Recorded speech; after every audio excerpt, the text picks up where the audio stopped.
So the class tonight is sponsored by the Kornmehl family in memory of Dr. Kornmehl's brother, Marcus Lipshitz, Menachem Mendel Ben Tzvi Halevi. That's tonight's. Amen. Tonight's class is sponsored for. Okay, so we're talking about Parshas Korach.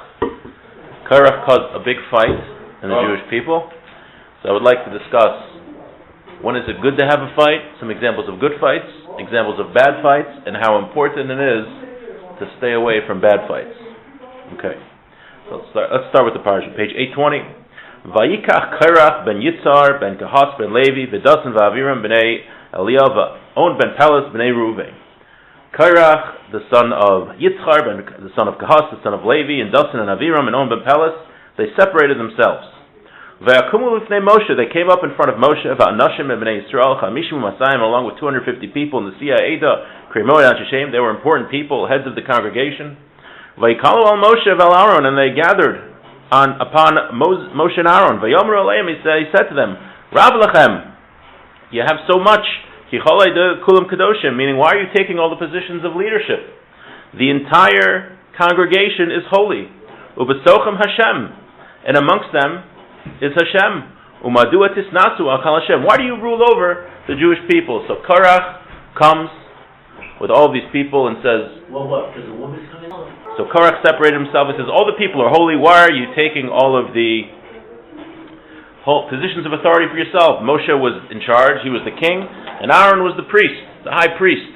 So he says to him, that's not fair. And Korach figured like this. He said, Kahas was Levi's son, and Kahas had 4 children. He had Amram, Yitzhar, Hebron, and Uziel. So Korach was upset because Amram, the 2 children of Amram, got positions. That's Moshe and Aaron. And he was the son of Yitzhar. He got nothing. And he was skipped over for the son of Uziel, who became the head of Levi. So he's very upset. He wanted to be in charge. Now, we know what's going to happen later in the Parsha. Spoiler alert, they're going to get swallowed up by the pit. And the 250 people are going to get burned by fire. Aaron, please, you must take more challenge than that. That's pathetic. Okay. Where does it say that Moshe was a king? It says that in Rashi, that he was the I don't know if it was in Rashi. It might be in Rashi. Yeah. I don't remember. The 250 people was Definitely says he has. It definitely says. the Jewish nation. Right. They weren't just the leaders of the Jewish nation. You know that, right? Yeah. They were. It says they're important people. Top echelon. So how does Moshe react to this? Very interesting thing, that one of the things that he does. If you look in Pasuk Yud Beis over here, it says Vayishlach Moshe likro l'Dasan al Aviram b'nei Eliyav v'yomru lo na'aleh. He went to Dasan and Aviram, and they said, we're not going to go up. And Rashi says over here, Mikan she'ein machzikim machlekes. From here we see that you shouldn't strengthen a fight. Moshe mafseh achrayim hashliim b'divrei shalom. He went to them. He went to Dasan v'Aviram to try to get them to not participate in this fight, to try to get them to change his mind. Was it Moshe or was it Shaliach? Because it says Vayishlach Moshe. It doesn't say Vayavo Moshe or Vayelech Moshe. So they translate it as he sent forth. He went. Yeah. He went. Vayishlach Moshe. Yeah. But he went himself. Which the important thing, Moshe was the leader, like we were saying, is the king, and he's the one that decided his honor is not important. He could care less. He is going to try to diffuse the situation, and he did it with a very humble way. And we're going to learn one of the biggest reasons why people fight is ego. Somebody offended them, someone did something that they perceive as an offense, and because of that, they fight with a person, and it just gets worse and worse and worse. So with that, let's talk about the difference between a good fight and a bad fight. The Mishnah, the following, what I'm going to say is from Rav Chaim Shmulevitz, who is the Rosh Hashiva of the Mir in Yerushalayim. The Mishnah in Pirkei Avos says, Kol machlekes Shem Shemayim Sof Liskayim. Any fight which is for the sake of heaven, in the end of the day, it will endure. V'she'ein l'shem Shemayim, something which is not for the sake of heaven, a fight for not for the sake of heaven, Ein Sof Liskayim, it will not endure. Ezehi machlokes shehi l'shem Shemayim. What is a fight which is for the sake of heaven? Zu machlokes Hillel v'Shammai. This is the dispute between Hillel and Shammai. Hillel and Shammai, we know, were the 2 of the greatest Tanoim, of the sages of the Talmud, and they had a lot of disputes, many disputes in the Gemara, and their yeshivas had many disputes. What's an example of a fight which is not for the sake of heaven? This is the fight of Korach and his entire congregation. The Rambam says, Ki mishi yachlok lo l'chavonos tireihem divri chavero elo liritzoso et ha'emes yiskaimu dvar b'lo yaspiku. He explains, what was this fight between Beis Shammai and Beis Hillel? Hello, challenge.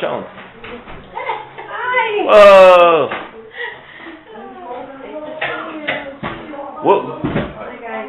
So what's the reason that a fight will endure? Because it's l'shem shemayim. And the Rambam says, what's the difference that a fight that's a good fight for the sake of heaven versus a bad fight? He says a fight for the sake of heaven is a fight where you want to get to the truth. When you want to get to the truth, that's a worthy fight to have. And that's what Hillel and Shammai were arguing about. Hillel and Shammai had disagreements in the proper interpretation of the Torah. So they debated and they fought because they wanted to get to the truth of the Torah. They wanted to understand what Hashem says. What is the truth of what Hashem says? They didn't do it because they hated each other. On the contrary, we're going to see that they loved each other. What's a bad fight? A bad fight is that you're fighting a person because he ripped me off. He offended me. How dare he? He thinks he can pull one over on me? Who does this guy think he is? That's a fight that comes from ego. That's a bad fight. And he says, Mipnei ba zachu beis Hillel likvoa halacha kamosam mipnei shenochen ba'alvim hayu v'shonim divrayim v'divrei Beis Shammai v'lo od elu shemagdim and divrei Beis Shammai l'divrayim. He says, in the end of the day, you know who we paskin like? Beis Shammai and Beis Hillel? Who does the halacha follow? We have all these debates between Shammai and Hillel. The law is like Hillel. The Gemara in Eruvin says, why is the law like Hillel? Because Hillel, he was a very pleasing person. And Beis Hillel, what they would do when they were talking about the debate, first they would say the opinion of Beis Shammai, who they disagreed with, and then they would say their own opinion. Now why is that important? Because think about it. A judge, let's take a judge, a rabbinical judge is not allowed to listen to one side of the dispute before the other litigant comes. Why? Because as soon as you hear one side, you're automatically biased towards that side. So if the person isn't there yet, the other party, that's not fair. He has an unfair advantage. So all the more so when we have our own opinion. We have our own opinion and we're debating with somebody else, we are totally biased towards our own opinion. We're not objective. We want to be right. So what did Beis Hillel do? When they were talking in the debate, they would say the other opinion first, and then they would say their own opinion. Why? Because they didn't care about being right. They wanted the truth. So we're going to think about it. We're going to debate it. Well, I want to make sure it's a fair fight. I want to undo any undue influence that I might have because of my ego to be right. So they would put Beis Shammai first before Beis Hillel. That's why Moshe went to Korach, because just like he went to Dasan and Avira, Moshe wanted to try to speak to him. He wanted to try to tell him, what you're doing is the wrong thing. That's why Korach didn't even respond. He didn't even speak to him because he was afraid. Maybe Moshe Rabbeinu will say something that's intelligent and he'll have to agree that he's right, and which Korach didn't want to do. Moshe went to Korach. He tried to get him to change. He tried to get him to change his mind. Like, what are you doing? Korach wouldn't speak to him because Korach wasn't interested in hearing the other side. It was all for ego. In fact, you know what it says, the Gemara in Kedushin on 30b? It says, "V'amar Reb Chia bar Abba, afilo Abba b'no harav v'talmidu." It says, even a student and a teacher and a student, a father and a son, when they study Torah, it says they become enemies. But when they stop learning Torah, they become beloved to each other. What does that mean? Because when they're studying Torah, when you're learning with the Chavrusa, Aaron can tell you, we scream at each other because we want to figure out what the truth of Torah is. I think this is what the Gemara is saying, and he thinks that's what the Gemara is saying. So we start yelling at each other. We become enemies because how could you misrepresent the Torah? We don't care. It's not because I want to be right or he wants to be right. It's because we want to see what the Torah has to say. So when we're done learning, we become friends again. We become very good friends. That's the example of a good fight. Try to find the truth. There's no ego. There's a very... Was that fighting or just... You're arguing. Debating. On YouTube, if you look at it, there's a video of Rav Leib Bax and Rav Shmuel Birnbaum. They were both old students of the Mir, and they survived. They survived and became Rosh Yeshiva in America. One was a Rosh Yeshiva in Brooklyn. One was a Rosh Yeshiva in Detroit. And there's a video of a wedding where they're screaming at each other and learning. Screaming. You'd think, if you didn't know better, you'd think they were wanted to kill each other. But they were just trying to figure out the proper interpretation of the Gemara because they were very good friends. Someone once told me they were in a house of two big rabbis, and the rabbis were screaming at each other, and yelling, and the maid came over to him and said, the rabbi's going to kill him, you have to stop him. But it wasn't because they were really fighting. They were fighting because they wanted to get to the truth of Torah. They're passionate. It wasn't because they were trying to win to prove that they were right because of their ego. There's a very famous story in the Gemara Bab Metzia. I would like to read. By the way, tonight's class, we mentioned it's sponsored in memory of Marcus Lipshitz. That's Tyler's uncle. So thank you for sponsoring. Okay, there's Chalent over there also. Noch Nafshe de Rav Shimon ben Lakish. Rav Shimon ben Lakish passed away. He was one of the great rabbis of the Talmud. Rav Yochanan, his brother-in-law and his chavrusa, his study partner, Rav Yochanan, was very upset. Amar Rabbanan, so he doesn't have his chavrusa anymore. Amar Rabbanan, the rabbi said, Man lezel leitzvei l'daite. How are we going to comfort Rav Yochanan? So they said, Nezel Rabbi Elazar ben Padas, the Mechad din Shmaitze. Let's send Rabbi Elazar ben Padas, who was also a big rabbi. He'll study with him and he'll comfort him. He'll have a new chavrusa. Azul Yosef Kamei. So Rabbi Elazar ben Padas went to go sit by him. Kornmehl said to have Amar Rabbi Yochanan, Amar Leitani the Messiah. Everything that Rabbi Yochanan would say, Rabbi Elazar ben Padas would say, I have a proof to what you're saying. I have a proof to what you're saying. Amar Atke Bar Lakisha, he says, you're like Rish Lakish? Bar Lakisha ki hava mina milsa, hava makshali esrin va'arba kushyasa. Ufarkinan le esrin va'arba piruke. When I would say something, Rish Lakish would ask me 24 questions, and I would have to come up with 24 answers. Umamela Rav Chashmaitza. And because of that, our learning would increase. It helped clarify what we were learning. When someone asks you a question on what you're saying, and you have to answer them, that helps you get to the truth and helps you clarify. And you come and tell me I have a proof for everything I'm saying. What do I need you as a chavrusa? He wants the chavrusa. He wants the study partner who's going to fight with him, who's going to challenge him so we can get to the truth. Right? You can tell a person that wants to be successful and wants to do well. I think a habit of successful people is they listen to everybody to get advice. Right? They want to get advice from people. They don't talk. You listen. You learn more by listening. So Atullah Yadana Deshaper come in. He says, you don't know that I think it's good what I'm saying? Havaka Azul Vikar Man. So what did he do? He tore his garments. V'kabachin, he cried. Rabbi Yochanan cried. V'amr Heicha At Bar Lakisha. Heicha At Bar Lakisha. Says, where are you, Reish Lakish? Where are you, Reish Lakish? V'avakat Savak Ad Deshav Daite Mine. He screamed until he went insane. He lost his mind. Boy Rabbanan Rachmela, the rabbi Zavin V'nach Nashe, and he passed away. He just couldn't deal with the fact that his chavrusa, who would fight with him, who would ask him questions, had passed away. Now those are good fights. So we're saying a good fight is when you want to get to the truth. Now, what's a bad fight? A bad fight is anything for ego. The Medrash says in Parshas Naso that peace is so powerful, getting along with people is such a powerful thing, that even if the Jewish people are worshiping idols, the Satan can't touch them. The Yetzer Hara, the Satan, will not touch them. The Yerushalmi, the Jerusalem Talmud says in Peah, says that if you look at the generation of David, they were all righteous, King David. They were righteous people. However, they had fights. There were certain informers, I guess, that would inform. And when they went to war, many people died. But on the other hand, Achav, who was a wicked king, where many people were worshiping idols, but people got along. So when they went to war, people didn't die. The Gemara in Gittin tells a story that the Satan would come by to this house and would cause these two people to fight until Reb Meir came and made peace between them. When Reb Meir made peace between them, then the Satan left. The Satan, the Yetzer Hara, likes nothing more when the Jewish people are fighting with each other. We have to avoid fights like the plague. You have to run away from a fight like you're running away from fire. There's been so many, and what's the nuance here, the important part is, even when you're right, especially when you're right, even if you're 100% right, most of the time it's not worth fighting. 99% of the time, it's not worth fighting. 99.9% of the time, it's not worth fighting. Right? Even if someone ripped you off. Right? Look at families. I was reading Rabbi Fran. What can happen in a family? One brother, let's say, doesn't pay back a loan for a couple $1,000. So he gets upset. He doesn't talk to him. Then it snowballs, and they don't go to each other's simchas, and they're estranged for each other for 30 years, and they have their whole life fighting with each other. Was it really worth it? Was a couple $1,000 really worth it? And why? Because my ego. You're trying to cheat me? Who do you think you are? You're trying to take advantage of me? We have to run away from these fights more than anything. And these fights, they start with something small, and then they usually snowball. And it's usually because of our ego. We say, it's the principle of the thing. Or sometimes we could think we have pure motivations. I remember many times when I've asked my rabbi certain things, and I knew I was right. My rabbi said, you're right. He said, however, it's not worth the fight. He said, whatever you're going to gain, whatever positive thing that you're going to implement is usually always lost out by the fact that there's a fight. Machloikis is the worst thing. Shalom, peace. We have to have a value of peace. getting along with people. Because once you get along with people, once there's shalom, once there's peace, then all the blessing follows. I was just reading an interesting story. Rav Shlomo Shvadron is a rabbi in Jerusalem, the Maggid of Yerushalayim.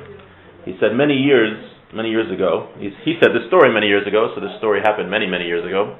There was a famine in Yerushalayim, and there was a fellow who had a very valuable coin, a very rare, valuable coin. And he kept it hidden in a box on top of his bookshelf. So one day he comes home from work or from learning, whatever it was, and he sees his son eating a giant chocolate bar in the middle of a famine. And he says, where'd you get that? He says, oh, I know you hide a coin up there, so I took the coin and I went to the Makola and I bought a chocolate bar. So he runs to the Makola, he runs to the market, and he says, you have to give me that coin back. He says, that was a rare coin. The guy says, yeah, whatever, sorry, I spent it already, I'm not. He's like, so you have to give me the value, that was worth thousands of whatever. He says, I'm not giving it to you. So he took him to court, took him to Bezdin, went to Bezdin. Bezdin says, different case in Bezdin, but Bezdin, the Jewish court made the store owner take an oath. He says, take an oath that you don't have the coin or whatever it is. He says, I don't want to take an oath.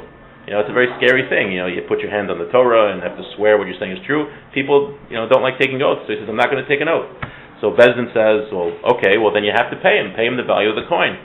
So the guy was very upset, but he said, okay, the court said. So it took him a very long time to repay the money that he owed him. Now, in the meantime, people started talking about this machlekes, about this fight going on between the guy with the coin and the store owner, and they started calling the store owner a thief. He's not paying the guy back, it's taking him so long, bad-mouthing him, all these things. A few weeks later, this fellow, not the store owner, the guy with the coin, is walking along, and his neighbor comes up to him and hands him a wad of cash, and he says, I need to apologize. I saw your son walking with your valuable coin, and I made him trade with a quarter, or whatever it was, a shekel. He says, I knew he wouldn't know the difference. He says, the reason I did it was because my wife was deathly ill, and if she didn't get food, then she was going to die. So I took it with intent to pay you back, but here's what I owe you. So that's the story. So Shvadron says, let's think about this story. Who was right in this story and who was wrong? So he says, all three people in the story were actually correct. The guy thought he lost his coin, so he took the guy to Bezdin. It was the right thing to do. The other guy, the store owner, he didn't want to make an oath, so he paid. He did what he was supposed to do. Guy's wife is going to die, so he borrowed something in order to return it so he could save his wife's life by buying food. He was correct also. He said, all those people, they're going to Gan Eden. They did nothing wrong. He said, who are the people that are going to Gehenna? The people that were talking about the fight and gossiping and making it worse and just having negative things to say about each other. How was the second guy right? Which one, the store owner? The store owner. He's losing his business. No, well, he paid even though he didn't have to, but I'm sure he was going to get repaid in the story. Meaning he never got the coin. Yes, He got why didn't you say that I never got the coin? Well, that's what he said, but they wanted him to take an oath. But he didn't want to swear on the Torah.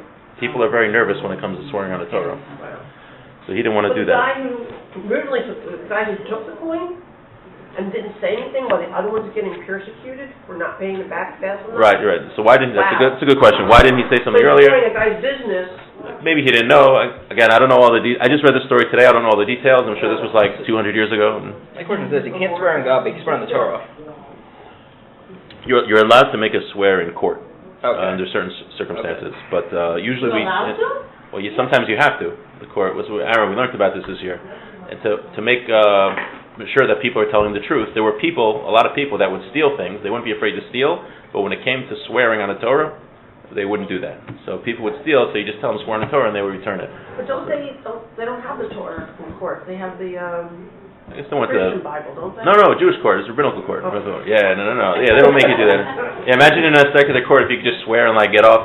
Swear you didn't kill that guy. I didn't. No, but in the secular court, I'm asking. We're not allowed. Oh, right. There we have to affirm. Right. This is only in Bezdin under certain situations. Imagine if OJ could just be like, I swear I didn't do it. Like, okay, trial's over. Trial's over. Wait, we're not allowed to swear in court? Not in secular court. You affirm that you're telling the truth. You shouldn't swear. We're not supposed to swear. Only under very rare circumstances. I don't even think nowadays Bezdin will have a person swear. That I'm aware of. I could be wrong, but I don't think nowadays they will. Now, what was the test? After Korach got up and said we're going to have a fight, and I want to make a machlekes with you. Moshe tells them, or Hashem told Moshe to tell them, everyone is going to take ketores, which are the incense that are usually brought in the inner sanctum of the temple. Incense are different, I guess, like spices and stuff that were ground up and put together. And that's going to be the test to see who was correct. And after they did that, they were all swallowed up, whereas Aaron's was accepted. Now, what are the ketores? The word keter means to bind together. To bind together. What's interesting is that when Moshe went up to receive the Torah, he got gifts from the different angels. And one of the gifts he got was the ketores, the incense. Mm-hmm. The reason he got the incense, the angel of death gave him the incense, is because incense has the power to stop a plague. Like, why does incense have the power to stop a plague? So there's two ideas. One I saw inside, one I didn't. But one idea, explained by Rav Gedalia Shor, is that the incense, the lashon of keter, means to bind together. Now, in the incense there were 11 spices, including one of them was called the chalbana. The chalbana was putrid smelling. It did not smell very good. And that represents the sinners of the Jewish people. The ketores had the ability to bind up all of the Jewish people with their source of Hashem. Even the sinners. That's why Aaron would go around, ran after peace, and he brought people close to Torah. He would go over to the sinners to try to be makar of them, try to get them to do Torah. That's why Aaron specifically brought the ketores. Also, the ketores was all mashed up, and everything came together. I think it also represents the peace between people, that all different types of Jews. That all different types of Jews get together, and that stops the plague, stops the Magefa. A lot of people were learning and reading about the ketores during COVID for this reason. Because when we're all together, ba'achdus, and we're not having fights, we're not having a machlekes, that has the power to stop the angel of death and to stop the plague. Rav Chaim Kanievsky said during COVID that people should try to stop speaking lashon hara, evil speech, because that causes fights, talking negatively about each other, like the story we just mentioned, talking negatively about the store owner. Now, also, I think it's interesting here, that's exactly what Korach was punished through. Right? He brought the ketores, which are supposed to signify unity and getting together, and he was trying to make divisions in the Jewish people, and that's what brought about his end. So we're learning here again. When there's a fight, when there's a machlokas, you have to run from it.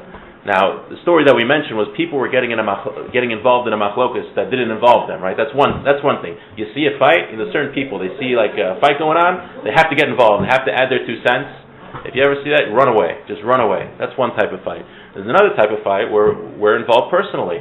And we're right. We're 100% right. Someone cheated me. He owes me money. He didn't pay. He's trying to pull one over on me. The guy always gets away with it. He thinks I'm an idiot. He does this to everyone. I gotta tell everyone, and we rationalize. I gotta tell everyone what a Russia this guy is, so he doesn't take advantage of people. If you ever have that situation come up, make sure you ask a third party. You should ask a rabbi to know if all the conditions of lashon hara are met before you're allowed to say it. But usually 9 times out of 10, they're not. We have to be aware that we rationalize everything to make it okay. Why we're allowed to say something? Why we're allowed to start a fight? We'll convince ourselves it's a mitzvah to fight with this guy. He's such a wicked person. It's a mitzvah for me to start up with him. But 9 times out of 10, we have to run away from it and accept it. Right? We have to remember that it's our ego getting involved, our gaiva, kavod, and we know that kinah, taiva, and kavod, that honor, when we have to feel the need to feel important and the need that no one should pull one over on us, that's what takes a person out of this world. Okay. Now, for the time left, I just want to talk about, for a couple minutes, one of the arguments that Korach made with Moshe. Very interesting argument. It has to do with what we spoke about last week. Korach, Rashi cites in the first pasuk of the parsha, we have tchelas on the tzitzis. Well, nowadays we don't really have it so much, like we mentioned last week, but there's a blue string on the tzitzis, just one of the strings. So Korach came in a talus that was full of tchelas, and he said, does this talus that has full of tchelas, does it still require that one of the strings have tchelas on it? And Moshe said, of course. And they mocked Moshe. What are you talking about? That's crazy. What do you mean? It has all tchelas. So what does this signify? So Meir Shiv explained that people like to use religion as a self-serving mechanism. Right? This is how I feel religion should be. I feel the talus should be all of tchelas.